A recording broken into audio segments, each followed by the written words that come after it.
नमस्कार, 22 स्कोप देख रहे हैं आप और मैं शशांक। आपको बता दूं, आज हजारीबाग के समाहरणालय भवन में झारखंड डीजीपी अजय कुमार सिंह ने एक क्राइम बैठक का आयोजन किया, जिसमें हजारीबाग रेंज के सभी वरीय अधिकारी, एसपी, डीआईजी तक के अधिकारी यहां मौजूद रहे तथा इस बैठक में उन्हें महत्वपूर्ण दिशा निर्देश दिया गया। बैठक के उपरांत डीजीपी अजय कुमार सिंह ने प्रेस को संबोधित किया तथा बताया कि हजारीबाग रेंज के ज़िलों में हो रही अपराध की घटनाओं को रोकने के लिए यह बैठक की गई है तथा उचित दिशा निर्देश सभी अधिकारियों को दिए गए हैं।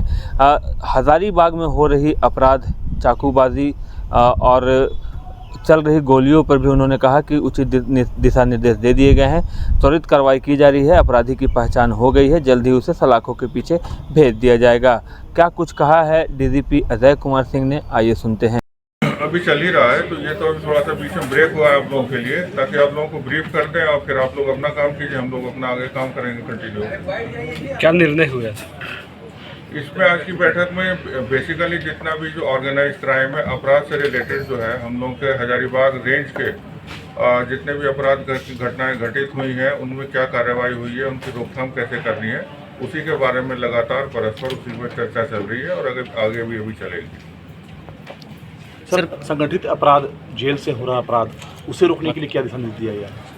उसके लिए तो बहुत सारी चीज़ें हैं, बहुत सारे निर्णय लिए गए हैं, जो कि मतलब ओपन फोरम में नहीं बताए जा सकते हैं, लेकिन जो भी इस तरीके की जो आपने इन्फॉर्मेशन दी है कि कहाँ से हो रहे हैं, क्या हो रहे हैं, उसके बारे में भी चर्चा की गई है और बहुत सारे ऐसे कारगर कदम हैं जो कि अभी उठाए भी गए हैं और उठाने वाले भी हैं। सर, कोई आवश्यक दिशा निर्देश सभी पुलिस अधीक्षक को दिया गया है जिससे पुलिस व्यवस्था में सुधार हो सके? कुछ जो जैसे मैंने पहले बताया कि जितने भी संगठित अपराध से रिलेटेड जो मामले दर्ज हुए हैं, उसमें उनका अनुसंधान शीघ्र से शीघ्र होगा और जो उसके अंदर इन्वॉल्व है उनके विरुद्ध जो कानूनी कार्रवाई है, गिरफ्तारी से लेकर के जब्ती कुर्की वगैरह, उसका हर एक केस का इंडिविजुअली उसका डिटेल पर विमर्श हुआ है, उसके बारे में जानकारी ली गई है और उसी के हिसाब से इंस्ट्रक्शंस दिए गए हैं। सर, रेंज में लगातार घटनाएं घट रही हैं, कहीं चाकू से हत्या तो कहीं गोलीबारी दिन दहाड़े, कहीं लूट। इस तरह की घटनाओं पर अंकुश लगाने के लिए कोई आवश्यक दिशा निर्देश? नहीं, ये तो आपका एक जनरलाइज स्टेटमेंट है। बाकी अगर जो स्पेसिफिक इंसिडेंट है, जो जैसे आपने कहा कि गोली चलाने की घटना है, तो उसका भी आइडेंटिफिकेशन हो चुका है और हम समझते हैं कि वो 1-2 दिन के अंदर में उसमें भी गिरफ्तारी, उसका डिटेक्शन वगैरह हो जाएगा। और बाकी जो अन्य घटनाएं अगर कोई स्पेसिफिक हो तो उसके बारे में बताया जा सकता है।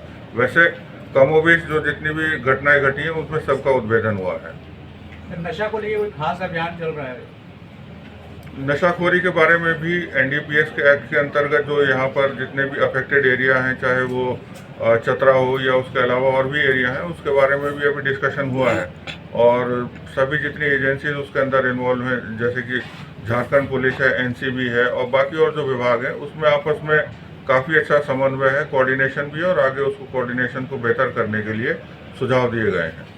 तो सुना आपने, डीजीपी ने पत्रकारों के सवालों के जवाब दिए तथा बताया कि क्या कुछ दिशा निर्देश दिए गए हैं, क्या कुछ आगे कदम उठाए जाएंगे। अब देखना यह होगा कि इस बैठक का कितना असर दिखता है और अब झारखंड पुलिस और हजारीबाग पुलिस उन्हें पकड़ने में कितना कामयाब हो पाती है। Shashank Shekhar, news 22 scope, Hazaribagh. Complete solution institute for bright future IIT JEE NEET की तैयारी के लिए फाउंडेशन प्रोग्राम, क्लास 8 से 12 तक की तैयारी, NTSC, olympiads, KVPY and board exams. Tension नहीं लो, CSI आओ। Complete solution institute near DPS school behind carnival banquet hall, Dibdih bypass road, Ranchi. Amity University का पटना और रांची कैंपस पिछले कई सालों से लगातार शिक्षा के क्षेत्र में अनमैच्ड एक्सीलेंस प्रदान कर रही है। यूनिवर्सिटी रिसर्च एंड इनोवेशन के कल्चर को बढ़ावा देती है। यही कारण है कि यहाँ के शिक्षकों और छात्रों ने मिलकर अब तक 700 से ज्यादा रिसर्च पेपर और 30 से ज्यादा पेटेंट फाइल किए हैं। यही नहीं, यहाँ के फैकल्टीज और स्टूडेंट ने 50 से अधिक किताबें पब्लिश की हैं। यूनिवर्सिटी के दोनों ही कैंपस में स्टूडेंट को कॉर्पोरेट प्लेसमेंट प्रोसेस को क्रैक करने के लिए ट्रेनिंग दी जाती है और इसलिए एमिटी यूनिवर्सिटी अपनी स्थापना से ही देश विदेश के कई जानी मानी मल्टीनेशनल कंपनीज जैसे Amazon, Accenture, JP Morgan, JPT, TCS, Wipro, ITC, federal bank, Hindustan Unilever जैसे 180 रेप्यूटेड कंपनीज के लिए रिक्रूटमेंट की प्रेफर्ड चॉइस बन गई है। यही वजह है कि आयुष कुमार को JPT कंपनी लिमिटेड में 24 लाख, जान निसार अख्तर को अमेजॉन से 30 लाख और देव नरूला को ह्यूमन होल्डिंग कंपनी लिमिटेड में 44.5 लाख का पैकेज मिला।